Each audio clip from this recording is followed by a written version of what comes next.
Vous avez suivi le chemin royal, n'est-ce pas? Le bac avec mention, la classe prépa, et enfin l'une de ces grandes écoles qui font rêver. Vous avez appris à citer Foubou, à analyser le PIB de la zone euro et à maîtriser l'art des présentations PowerPoint impeccables.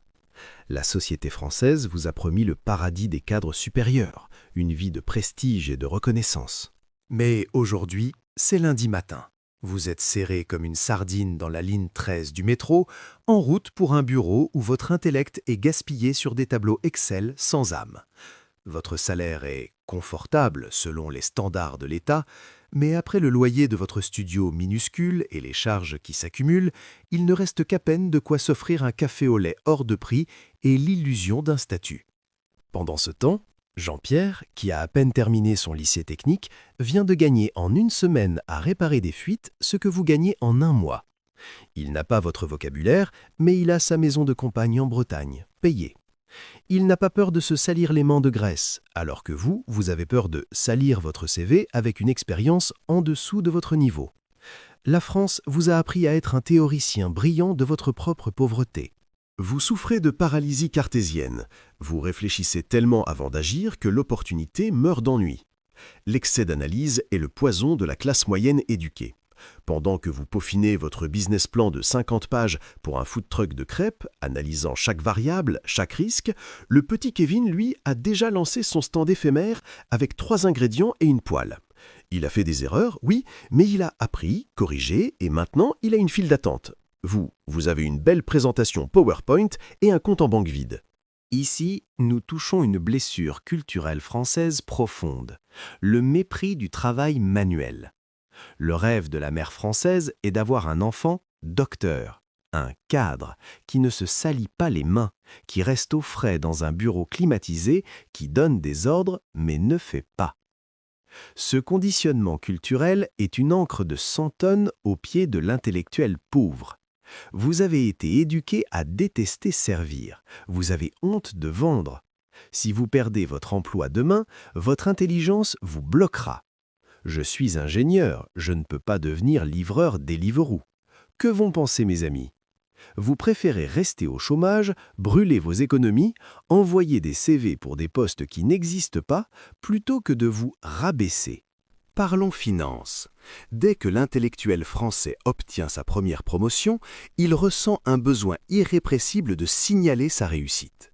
Il lui faut le bel appartement haussmannien, la BMW en leasing, les vacances aux Maldives. Il rationalise l'achat d'un SUV à 60 000 €. C'est pour la sécurité de ma famille. J'ai besoin d'une voiture fiable pour le travail. Il paiera 2 fois le prix à cause des intérêts et du malus écologique, ignorant le coût d'opportunité. Pendant ce temps, le commerçant pragmatique roule dans sa vieille Clio, cabossée, mais elle transporte la marchandise qui lui rapporte de l'argent. L'argent qu'il n'a pas dépensé en leasing, il l'investit dans un petit immeuble de rapport, dans un stock de produits. 10 ans plus tard, son immeuble a pris 500% de valeur, tandis que votre SUV est une épave qui vaut 30% de son prix initial. L'intelligence est dangereuse car elle vous rend très bon pour inventer des excuses à vos émotions. Si l'intellectuel se trompe dans sa consommation, dans ses investissements, c'est un désastre nucléaire. Il a horreur du simple. Dites-lui d'investir chaque mois dans un ETF mondial et d'attendre 20 ans, il se sentira offensé. Seulement ça? Mais je suis trop intelligent pour ça.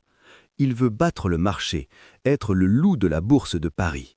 Il ouvre un compte de trading, opère des options, du day trading, achète des actions de sociétés en redressement judiciaire parce qu'il a vu une vidéo promettant une explosion. Il entre dans des pyramides de crypto-monnaies qui promettent 5% par mois. Pourquoi? Parce que la complexité attire la vanité intellectuelle. Il se sent supérieur en disant qu'il opère sur les marchés futurs plutôt qu'en disant qu'il a de l'argent sur un livret A. Le paysan financier, lui, a peur de perdre son argent durement gagné. Il se méfie de tout ce qui est compliqué. Il met son argent dans l'immobilier locatif, dans son propre commerce. 10 ans plus tard, il a 3 petits appartements qui lui rapportent 2 000 € de revenus passifs par mois, tandis que l'intellectuel a payé des frais de courtage et perdu de l'argent en day trading. Le succès financier exige une tolérance extrême à la frustration et à l'humiliation. Malheureusement, le système scolaire a rendu les intellectuels fragiles comme du cristal. L'élève qui a toujours eu 20 sur 20 a été loué toute sa vie. Tu es brillant, tu es spécial. Il a construit son identité sur la réussite. Pour lui, échouer n'est pas un apprentissage, c'est une crise d'identité. Alors, il évite le risque. Il n'entreprend pas de peur de faire faillite et d'avoir honte. Il ne demande pas d'augmentation, de peur d'entendre un non. Il reste stagnant dans un emploi médiocre parce que c'est là qu'il se sent en sécurité. Le paysan financier, lui, a souvent été traité d'incompétent. Il a déjà redoublé, a été licencié, s'est cassé la figure. Son ego a été broyé il y a longtemps. C'est une balle en caoutchouc. Vous la jetez par terre, elle rebondit. Il ouvre une affaire et fait faillite. Merde, où ai-je fait une erreur? Ah, l'emplacement était mauvais. Il se relève, secoue la poussière et ouvre une autre affaire le mois suivant. À long terme, qui gagne? Le génie qui essaie une fois, échoue et abandonne pour protéger son ego, ou le têtu qui échoue 10 fois, apprend de chaque échec et réussit à la 11e? La résilience est un actif financier bien plus précieux que le QI. Alors, quelle est la conclusion? Je ne vous suggère pas de déchirer votre diplôme, de vous cogner la tête contre un mur pour perdre des neurones et de devenir un ignorant fonctionnel. Non. L'intelligence est un outil puissant, mais elle doit être domestiquée. Le secret pour sortir de la course des rats n'est pas d'être bête, c'est d'être un hybride. Vous devez devenir un paysan intellectuel. Qu'est-ce qu'un paysan intellectuel? C'est quelqu'un qui utilise sa capacité analytique pour la stratégie, mais qui utilise la mentalité brute pour l'exécution. Voici votre plan de désintoxication intellectuelle en 5 étapes pratiques pour commencer dès aujourd'hui. Numéro 1. La règle des 70%. Tuer la paralysie. Arrêtez de chercher 100% d'informations. Ça n'existe pas. Quand vous avez 70% de certitude ou d'information sur un investissement ou une affaire, agissez. Les 30% restants, vous ne les découvrirez qu'en faisant. Échangez la planification excessive contre une correction rapide de cap. Mieux vaut un plan médiocre exécuté aujourd'hui qu'un plan parfait jamais exécuté. Numéro 2. Salissez-vous les mains. Tuez l'ego. Descendez de votre piédestal. Si vous êtes fauché, vous n'avez pas de statut, vous avez une illusion. N'ayez pas honte de faire un travail d'appoint manuel ou de vendre. Vendez les choses de votre maison. Faites du Deliveroo le week-end. Vendez vos compétences de manière pratique. L'argent qui vient de la sueur vaut autant, sinon plus, que l'argent qui vient du bureau. Apprenez à vendre. La vente est la seule compétence qui garantit que vous ne mourrez jamais de faim. Numéro 3.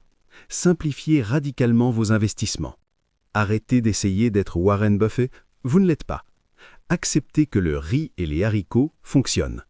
Concentrez-vous sur l'augmentation de vos revenus actifs, votre travail, et investissez l'excédent dans des actifs simples et ennuyeux.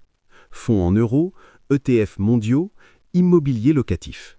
Laissez les intérêts composés faire le travail difficile pendant que vous travaillez. Arrêtez de faire tourner votre patrimoine. Numéro 4. Recherchez l'asymétrie positive, le risque du paysan. Utilisez votre intelligence pour identifier les opportunités où vous perdez peu, mais gagnez beaucoup. Lancer une chaîne YouTube ne coûte rien, juste du temps, mais cela peut devenir une carrière. Créer un infoproduit, lancer une entreprise de service le week-end, le risque financier est faible, le potentiel est élevé. Le paysan fait cela instinctivement, vous devez le faire stratégiquement. Numéro 5. Apprenez de Jean-Pierre. Au lieu de juger votre collègue qui n'a pas étudié et qui est riche, invitez-le à prendre un café. Demandez-lui comment il gère ses fournisseurs, comment il gère les impayés, comment il a perdu sa peur. Ayez l'humilité intellectuelle d'apprendre la sagesse de la rue. Mélangez la théorie de vos livres avec la pratique de la rue. C'est la combinaison nucléaire. Si vous êtes arrivé jusqu'ici et que vous avez compris le message, je veux que vous laissiez un commentaire secret. Écrivez ci-dessous « Entrecôte au chocolat ». Ceux qui liront les commentaires ne comprendront rien, ils penseront que c'est une recette folle, mais nous saurons que vous êtes sur le point de sortir de la course des rats.